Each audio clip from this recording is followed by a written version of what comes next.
All right, let's talk healthy fats. Spanish, it's grasa. Now, why am I talking about grasa? So I'm not sponsored or anything by them, but someone did ask me about healthy fats. And I think it all starts with the type of oil you use. So in this case, I got the Sizzle, which is the more refined olive oil. And that means it can have a higher smoke point. About 400, 420, I believe is what they claim here, which is good for cooking, sauteing, searing.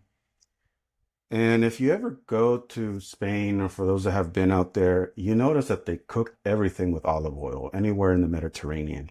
And that's why, these you can fry, and it's helps lower your cholesterol, your LDL, as well as helps with their cardiovascular health. So that's Sizzle, right? Now this one is greener, as you can see, extra virgin olive oil. This one you don't want to cook with. It's more for raw food or a finishing oil.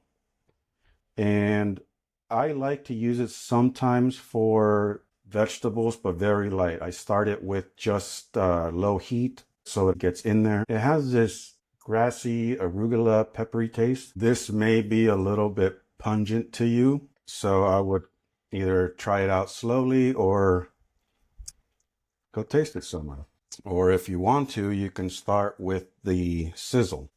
The Sizzle is a lot lighter. Food and Wine calls the set a countertop staple with squeeze bottle control. Bon Appetit highlights Drizzle, vibrant, grassy, punchy, and Sizzle, robust yet gentle profiles for home cook. Some Redditors find Drizzle too assertive. For delicate salads, preferring it only on bread and pizza. Nutrition-wise, they mirror top-tier extra virgin olive oil, or EVOO, which is roughly about 120 kcals per tablespoon, as well as protective, anti-inflammatory, and gut-friendly benefits. So what are some practical tips? Sizzle has a higher smoke point, lets you swap out for neutral seed oils. While it may not be the most sustainable way compared to glass, when it comes to safety and food safety in the kitchen, you're going to want plastic, because that falls and you're not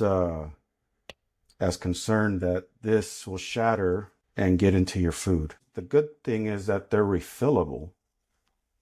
And so these, Graza has been the first one that I've seen to come up with this. So it looks like a big sriracha bottle, and I think it's ingenious. And honestly, I don't know why this hasn't been developed before.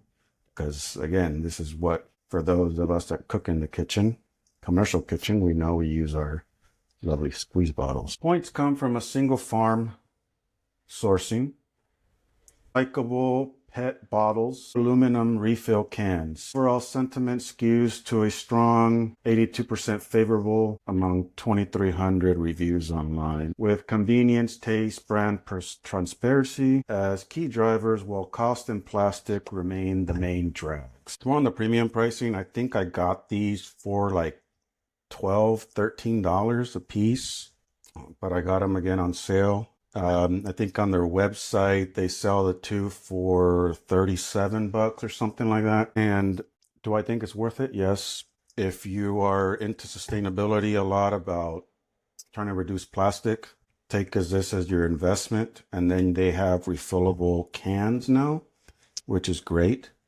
Again, safety in the kitchen is huge.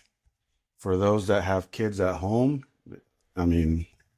glass prevents, glass equals cuts equals many things. So one thing that less you have to worry about. And so for those that love pan con tomate, toast your bread, roll your tomate, right? And there you go. Good breakfast. If you can go with the single origin, kind of like a wine, and it's the best way to go. This is a Spanish olive oil, and Spain does export about half of the world's olive oil across the globe. So if you buy an olive oil, there's about a 50% chance you're going to buy that it's a Spanish origin of some sort. And, if this is something that you guys enjoy, leave me a comment, like, share. And if there's something else that maybe you feel I could provide some, at least my insight on, by all means, let me know. Take care. Thank you.